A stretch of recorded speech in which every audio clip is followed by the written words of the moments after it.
Tourisme Bas-Saint-Laurent vous invite à visiter cette région 4 saisons et à y vivre des expériences qui n'auront d'égal que la beauté de ses paysages. Promenez-vous en bord de mer, admirez les magnifiques couchers de soleil. Bienvenue au Bas-Saint-Laurent. Aujourd'hui, on va à Cacouna. Savais-tu qu'il y avait une pouponnière de beluga? Ah, et le premier qui naît dans l'année, ça veut-tu dire que c'est un bébé beluga? Ah, puis sais-tu pourquoi il y en a moins de belugas? Parce qu'il n'y a pas de beloufilles.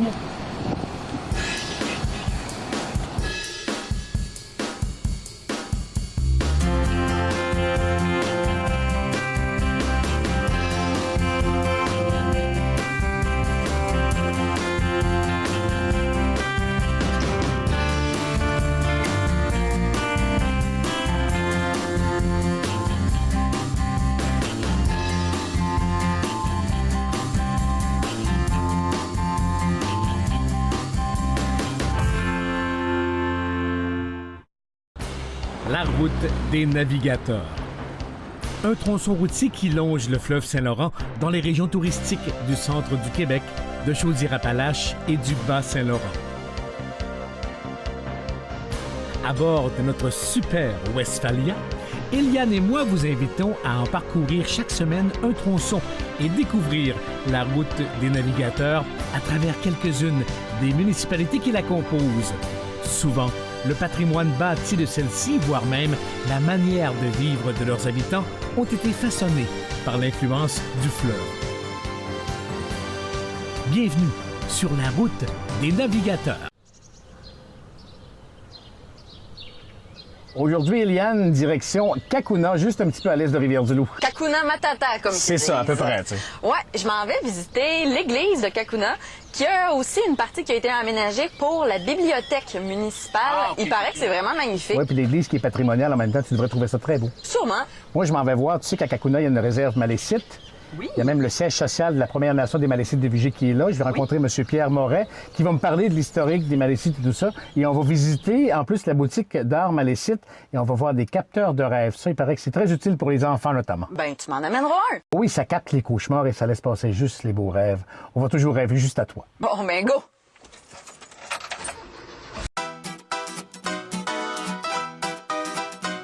Cacouna, l'un des plus beaux villages du Québec, signifie porc-épic.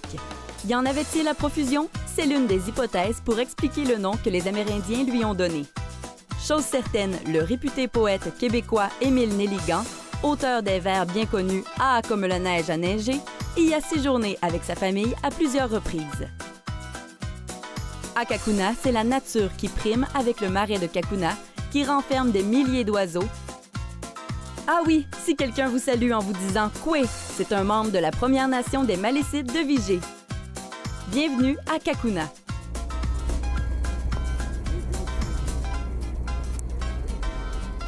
On était à la Première Nation des Malécites de Vigée à Cacouna. C'est d'ailleurs là que se trouve le siège social de toute la nation des Malécites de Vigée.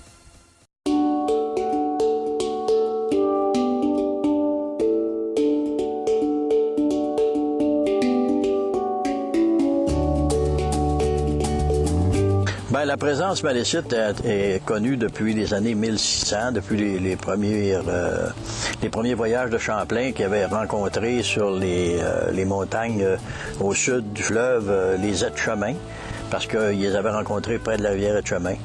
Et le territoire ancestral des Malécites se trouvait exactement au sud du fleuve jusqu'au lac Témiscouata.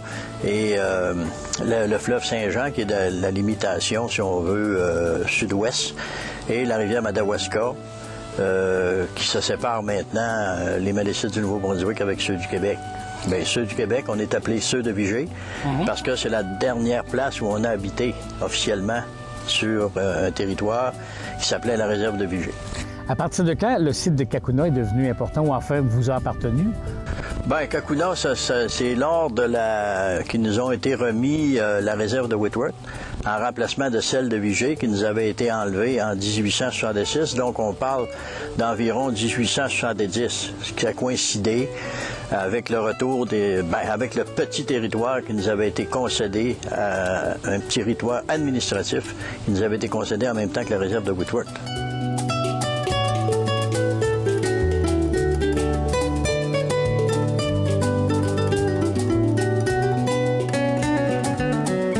On est disséminés dans toutes les régions du Québec, toutes les régions administratives du Québec, autant au Saguenay, Québec, le Bas-Saint-Laurent, Montréal et la Rive-Sud, la Rive-Nord, partout. Il y en a un peu partout. On est 1600 en tout. Et sur les 1600, on est environ 1000 à 1100 des statués, c'est-à-dire ceux qui ont le statut de malécite comme moi. Et on a aussi des citoyens qui ne sont pas reconnus par le gouvernement fédéral et les Affaires du Nord, mais par nous. Parce que nous, on n'a pas la même définition des malécites que le gouvernement fédéral. C'est-à-dire que pour nous, un malécite, c'est toute personne qui a un lien de sang avec un malécite. Donc, les enfants des malécites sont considérés par nous comme des malécites au même titre que nous, mais ils ne sont pas reconnus. Donc, ça ne donne aucun titre. Pourquoi s'ils ne sont pas connus? C'est des décisions administratives. C'est que le gouvernement fédéral reconnaît les malécites par un certain nombre de générations. Et après la 4e génération, ils ne sont plus reconnus. Vous avez parlé des valeurs malécites. Quelles sont-elles? Bien, la protection de la nature, l'importance de toute la relation qu'il peut y avoir entre tous nos frères qui composent la Terre, en commençant par la Terre elle-même, les éléments, les directions, tout est important, et surtout la sauvegarde de tout ça.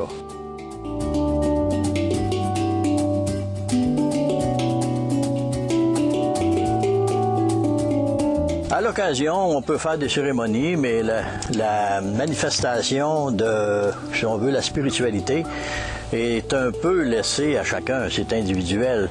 C'est pas, on n'est pas comme dans un cinéma où les chamans font des miracles. Puis c'est pas ça du tout là. L'expression de la spiritualité, surtout dans les autochtones du Québec, n'est pas du tout spectaculaire. C'était de la pratique en privé, en petits groupes. Et il peut arriver qu'on fait très régulièrement, d'ailleurs, des séances de purification ou des séances de bonjour, saluer le soleil ou toutes sortes de choses qui ont un rapport avec la nature, évidemment. Moi, ce qu'on me parle beaucoup, en fait, ce sont les fameux capteurs de rêve. Ben, les capteurs de rêve, moi, j'en fabrique 200-300 par année. Ah oui? Oui. Ben, ils sont ici dans la boutique, là. Ben, ce qui en reste, parce que j'en ai vendu beaucoup. Je fabrique ça, moi, avec les méthodes du bar, c'est-à-dire que je n'utilise rien de commercial. Je vais chercher mes petits morceaux de bois moi-même, je fais mes cercles de moi-même et j'attache tout ça avec de la corde toute simple. Monsieur Moret, c'est, je dirais, le fournisseur principal des capteurs de rêve de cette boutique d'art malécite. Il les fabrique lui-même et il en vend plusieurs vraiment par année. Monsieur Moret, c'est quoi la légende des capteurs de rêve? Bon, c'était à l'époque une vieille indienne qui demeurait dans une caverne ou dans un vieux chalet et puis qui était seule et puis elle avait comme amie une araignée qui tissait des toiles. Et à un certain moment donné, pour la remercier de l'avoir accueillie chez elle, elle lui a confié le secret de la fabrication de sa toile dans un cerceau de bois, dans un cercle de bois. Et c'est là que le capteur de rêve a été créé. C'est ça que la légende dit. Maintenant, le capteur de rêve lui-même, c'est un cercle en bois avec un tressage de triangle, de losange. Ça prend différentes formes, mais généralement, c'est en rond. Et puis, on place ça dans une fenêtre le plus près possible de notre lit, de préférence sur le mur côté nord, sur la fenêtre côté nord. Et puis, le capteur de rêve laisse passer les cauchemars et les mauvais rêves. Et la pierre qui se trouve au centre capte le bon rêve. Et semble-t-il que ça fonctionne particulièrement bien avec les enfants. Alors, si vos enfants font des cauchemars, dirigez-vous vers la boutique d'art malécite et demandez un des capteurs de rêve de M. Moret et les cauchemars de vos enfants devraient se transformer en rêves magnifiques. Apparemment, ça fonctionne beaucoup. J'en vends souvent à des parents qui viennent chercher ça pour leurs enfants qui font des cauchemars. Et les témoignages que j'ai eus sont toujours très, très, très positifs. Ça fonctionne. Mais on va aller les voir immédiatement parce que les malécites ici à Kakuna, ils ont une boutique justement avec des objets traditionnels malécites.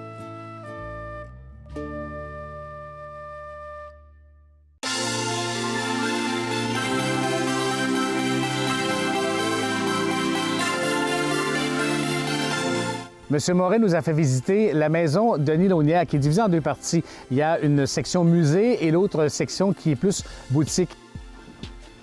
M. Moret, on est dans la maison Denis Launière, qui est maintenant une boutique d'art malécite. C'était qui, Denis Launière? Denis Launière, c'est le dernier chef malécite qui a vécu ici sur la réserve de Kakuna. Bon, alors on le remercie de nous accueillir chez lui. Ah oui, absolument. C'était des lieux très modestes, comme vous pouvez voir. Il vivait ici avec sa famille. Les gens dormaient en haut. C'était très, très, très rudimentaire, très simple. Ouais. Parlez-moi donc des pièces d'artisanat malécite qu'on retrouve ici. Il y a toutes sortes de choses. Il y a principalement des œuvres faites avec des griffes. Maintenant, ce n'est pas un malécite qui fait ça. C'est un monsieur de Tadoussac qui vient porter ça en consignation. C'est des griffes de quoi? Il y a des griffes de lynx, il y a des dents d'ours, des dents d'orignal, il y a des coquillages. Ça, c'est des dents d'orignal.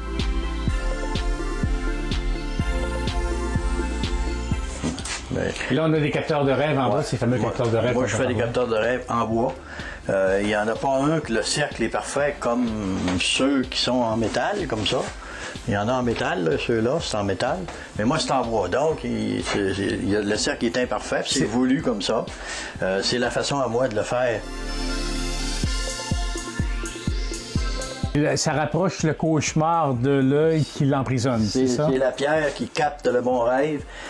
Puis les cauchemars, les mauvais rêves qui passent à travers le tressage ici, là. Puis c'est le bon rêve qui est capté et qui est conservé par l'individu quand il est dans sa chambre. Et ce qui est intéressant aussi, c'est qu'à même la boutique, il y a un espace muséal qui montre finalement la façon de vie dans le temps. C'est assez modeste, mais quand même, c'est là. Et puis, on peut voir les choses qui ont été récupérées de l'époque, les meubles, la glacière. C'est des choses d'époque, ça? Oui, avec de la vieille vaisselle. C'était comme ça, l'intérieur de la maison. Ben, on a l'essentiel. Oui, il y a tout ce qu'il faut. Frère André, c'était pas long non plus, son affaire, là. Non. Puis le chef Launière, il est là. Puis en plus, il y avait un chapelet. Mon Dieu. Là. Ouais. Dans la section muséale où on le retrouve quelques pièces du mobilier d'époque de M. Launière, il y a un canot d'écorce qui est particulier parce qu'il a été offert et demandé par le frère Marie-Victorin lui-même, celui-là même qui a répertorié à peu près toutes les sortes de plantes au Québec. Et M. Moret nous a parlé de tout le chemin qu'a parcouru ce canot-là pour se retrouver jusqu'à Cacouna. Il m'a été remis par un professeur d'art plastique dont la sœur était la secrétaire particulière du frère Marie-Victorin. Et puis, ce canot-là est une reproduction d'un canot algonquin qui a été fait à Maniwaki et puis qui a été donné au frère Marie-Victorin. Oh là là, OK. Puis il l'a conservé toute sa vie. Et quand il est décédé, sa secrétaire, personne ne voulait du canot, elle l'a amené. Et puis finalement, quand elle est elle-même décédée, elle l'a remis à son frère, André Gauvreau, qui demeure en Estrie, et qui me l'a donné. Avec la certification de la chaîne de possession qui est ici à l'intérieur. Il y a son sceau qui est marqué dessus. Et puis, il tenait absolument à ce qu'il soit remis à quelqu'un d'une Première Nation. On va aller le chercher. Donc, vous pouvez voir là-dessus qu'il y a une attestation comme de quoi qui appartenait au frère Marie-Victorin. Et ça, ici, on a un tambour original. Un tambour traditionnel avec probablement que c'est une peau d'orignal, ça, ou de chevreuil, là. La couleur, c'est sûrement du chevreuil. Ce que je t'entends jouer là, tous les enfants jouent ça. Est-ce que ça veut dire quelque chose ou c'est... Rien de particulier, c'est peut-être Annie Cooney.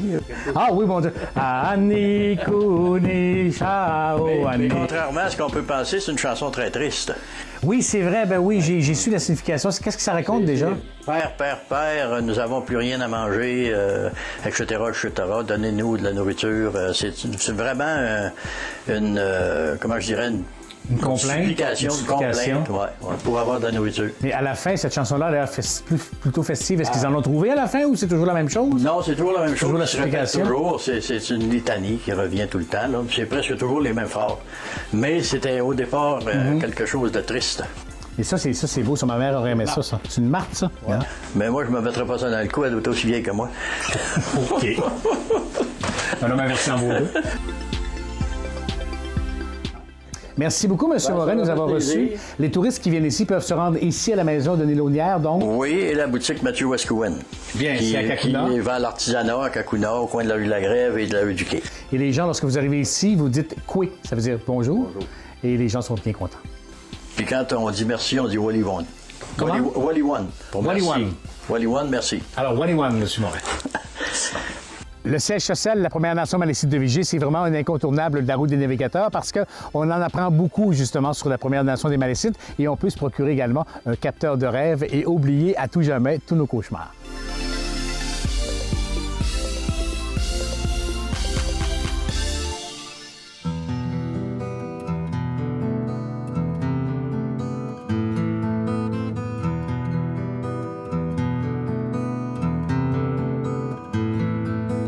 Lorsque le crépuscule s'installe, les berges de la route des navigateurs se transforment littéralement en espace de ciné-parc. Au programme, l'un des plus beaux spectacles au monde. Au Bas-Saint-Laurent, le soleil qui tire sa révérence petit à petit derrière les montagnes de Charlevoix embrase le ciel de 1000 couleurs dont les tons s'entremêlent, rouge, jaune, bleu, orangé.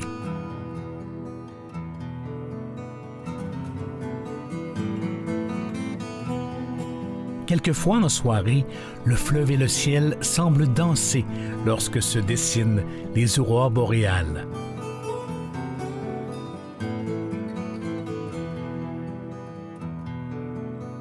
C'est gratuit. Il suffit de se retrouver à la bonne place, au bon moment, sur la route des navigateurs.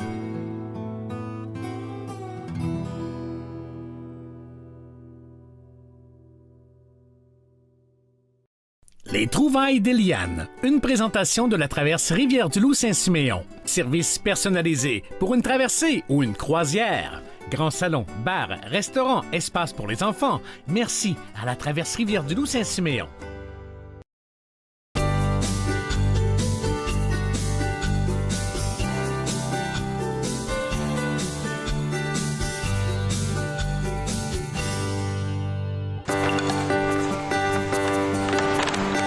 Madame La Rochelle, bonjour. Bonjour.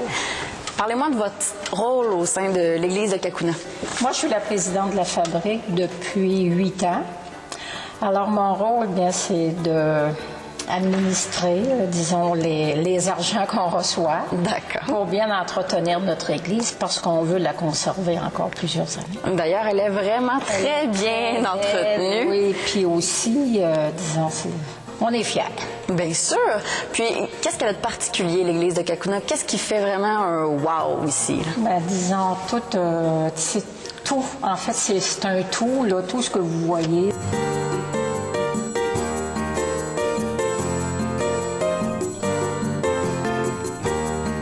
Mais vous avez trouvé quand même un bon moyen, je pense, pour donner une deuxième vie à l'Église. Vous avez modifié la sacristie. Oui. On a modifié la sacristie depuis 2015. La bibliothèque municipale est dans la sacristie. Vous allez m'amener voir la bibliothèque de l'autre côté? Sûrement. Parfait, merci.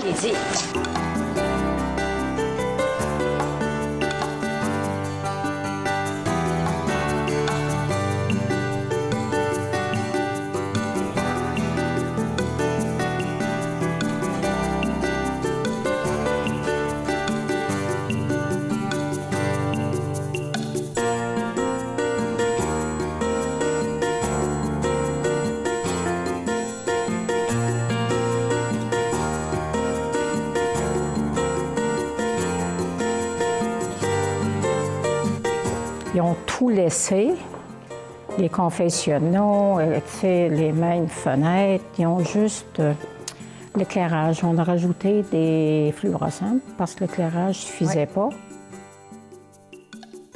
La bibliothèque, c'est Émile Nelligar. Alors ici, ils ont installé des photos. Ah, OK. La collection.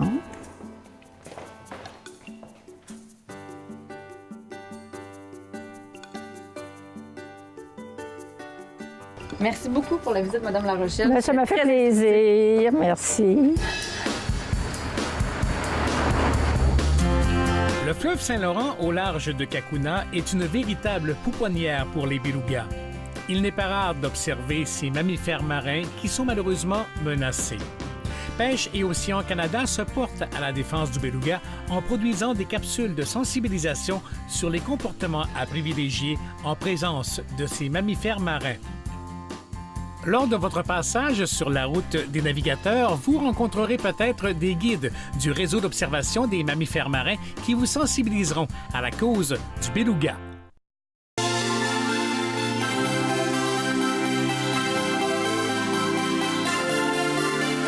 Il n'est pas rare de voir des dos blancs au large. Ce sont des belugas du Saint-Laurent.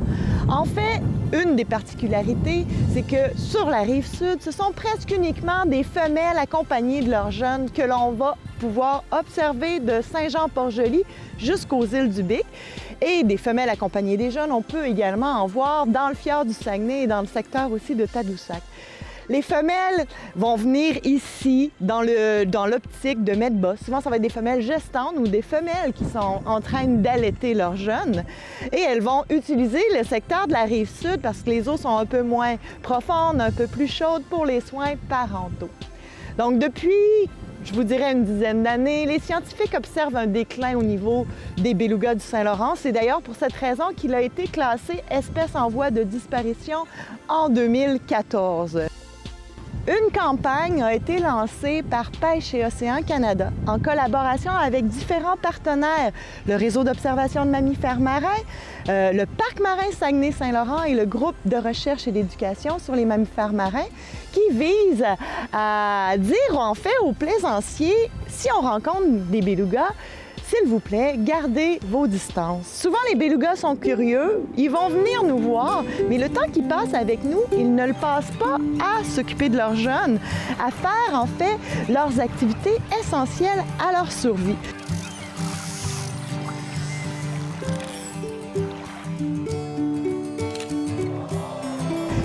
Si on veut participer à leur protection et à leur conservation, ce qui est conseillé, en fait, c'est de ne pas s'arrêter dans un troupeau, de ralentir, de garder un cap et de continuer notre route, les observer au loin avec des jumelles. Il est recommandé de garder un 400 mètres de l'espèce, car le dérangement cumulatif, c'est-à-dire les visites des bateaux, que ce soit à voile, à moteur ou même les kayaks, tout au long d'une journée, peut vraiment nuire à l'espèce.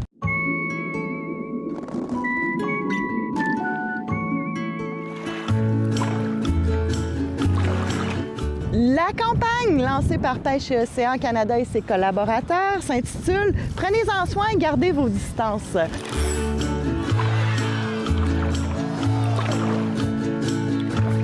Le réseau d'observation de mammifères marins a des techniciens ici au quai de Rivière-du-Loup qui embarquent sur diverses embarcations, croisière AML, du Vénard, le Traversier. Et lorsqu'elles ne sont pas en mer, elles se promènent au Vieux-Quai pour parler de la campagne, parler de la situation précaire du beluga et de sensibiliser le plus de gens possible. En fait, ici, on est au Vieux-Quai de Rivière-du-Loup. Sur le bord du port de Rivière-du-Loup. En fait, quand je ne suis pas sur les bateaux, je fais des capsules d'interprétation du beluga. En fait, je me promène sur le Vieux-Quai, j'arrête le monde et je leur parle un peu du beluga puis de la complexité un peu de pourquoi qui est devenu maintenant en voie d'extinction, puis un peu pourquoi, puis c'est quoi un beluga, puis toute la biologie un peu de l'espèce aussi.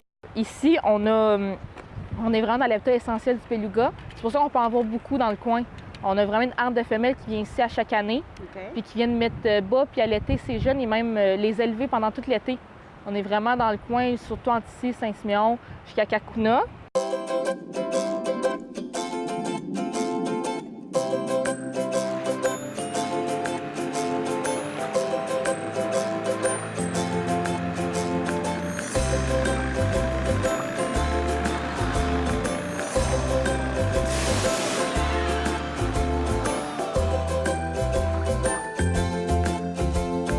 C'est 3 clips qui sont présentés tout au long de la saison estivale et qui correspondent à la mise bas, à l'allaitement et à l'alimentation chez les belugas.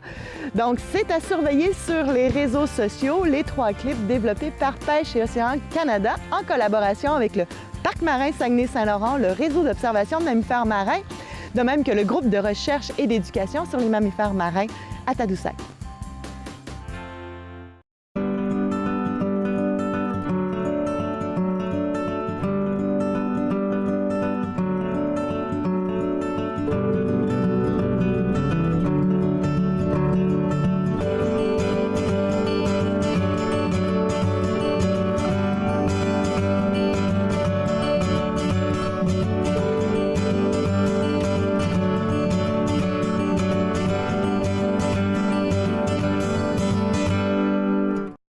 Tourisme Bas-Saint-Laurent vous invite à visiter cette région 4 saisons et à y vivre des expériences qui n'auront d'égal que la beauté de ses paysages.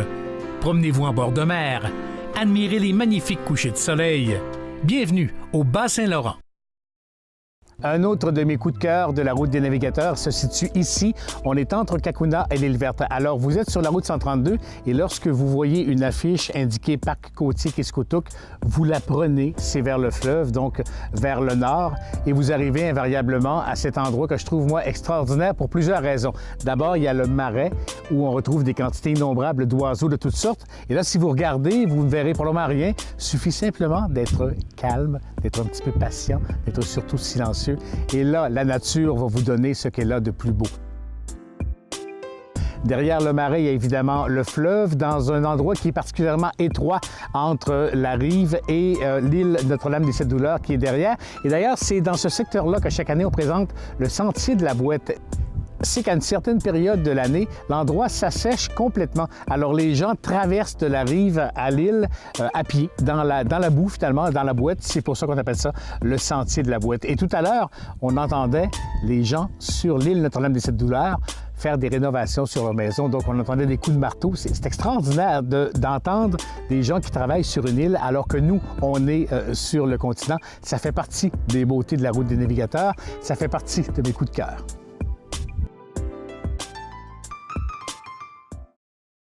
On est la route des navigateurs. Quand Marc parle pas, ça fait notre bonheur.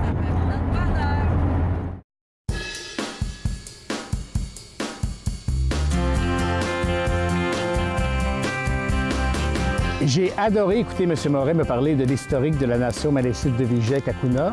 Ça valait vraiment la peine, ça valait le détour. Cacouna, c'est vraiment la municipalité du patrimoine. Hein? D'ailleurs, il y a la rue du patrimoine sur laquelle on peut parcourir l'entièreté de la municipalité. C'est juste wow! L'église était superbe. Et je t'ai acheté un beau capteur de rêve que je te donnerai si t'es gentil. Merci!